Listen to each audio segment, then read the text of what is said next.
Blabbering Boris by Kriven Mirok.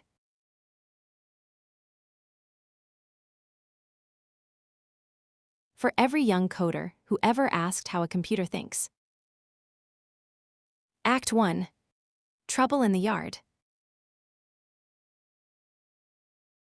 Bob and Alice were playing outside. Boris, their trusted robot, was mowing the lawn. "Hey, Bob. I think Boris is done mowing the lawn," Alice exclaimed. "Woohoo, let's go get him, Alice," Bob replied. "Hey, Boris. Are you done yet? We want to play video games," Alice said. To their surprise, Boris said, "Flop. I flew away with all the grass." "What?" Bob said. To which Boris said, "I am Charizard. Give me a leaf." That's when Bob and Alice knew something was wrong. Then Boris stopped moving. "Boris," Alice called in the hope that Boris would react. "Something's wrong," they say together. "I'll go get the Mini-Me tool so we can figure out what's going on." Bob says. "All right, got it, let's jump in," Boris says.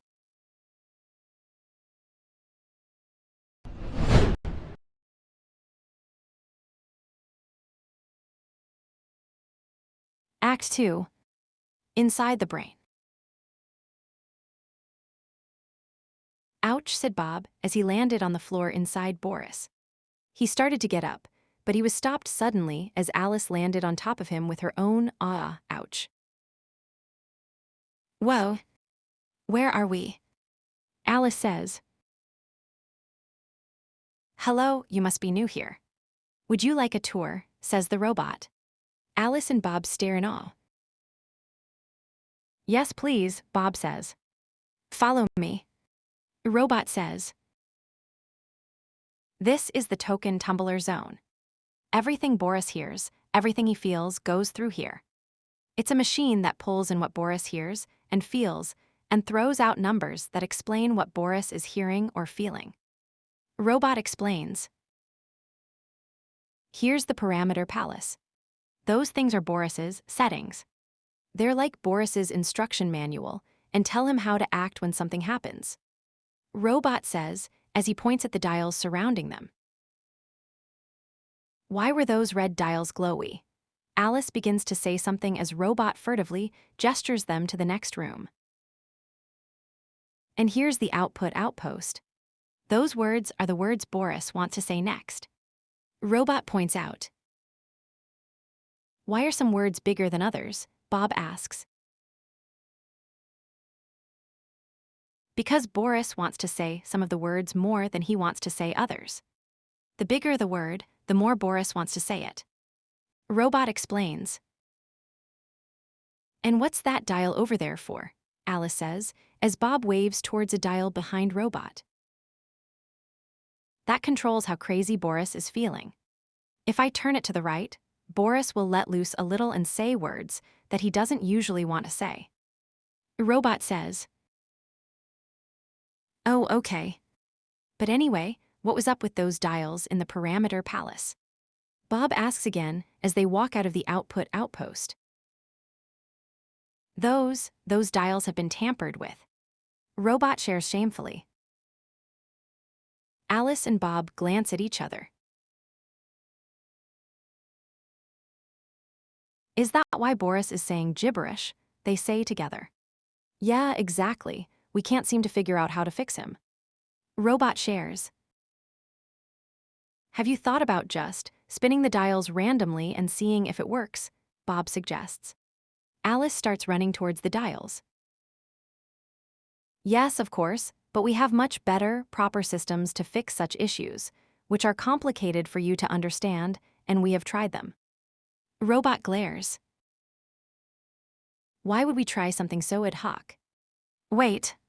Stop, Robot tries to stop them as Alice turns the dials with her hands.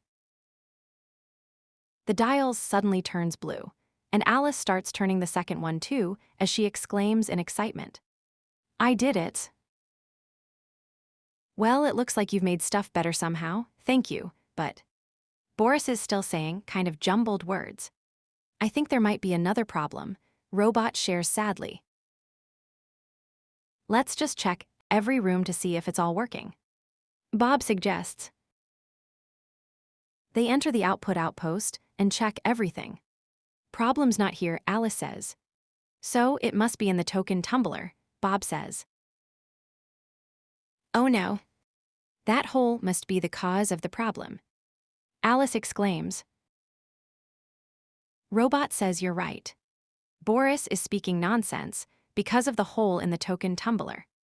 The hole makes his hearing terrible and his vision worse. We have to fix it. You know, when the warning lights first lit up, I thought Boris was doomed. I thought the progress in LLMs had hit a wall.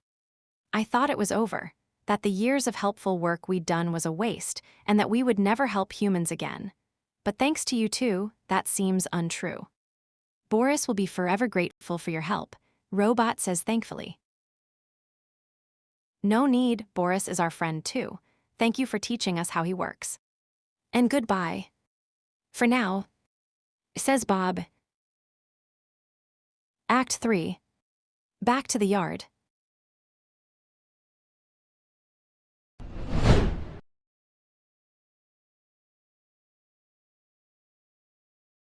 Finish mowing the lawn quickly. We really want to play video games with you. Alice and Bob say, chuckling. Boris proceeds to finish the last strip of grass in record time. Are you done? Asks Alice impatiently. Yes, you go in, and I will join you once I clean up the lawn mower. Boris says. Boris runs into the house after Alice and Bob. They played, they laughed, and Boris spoke the clearest words forever after. The end, and the beginning of many clear conversations.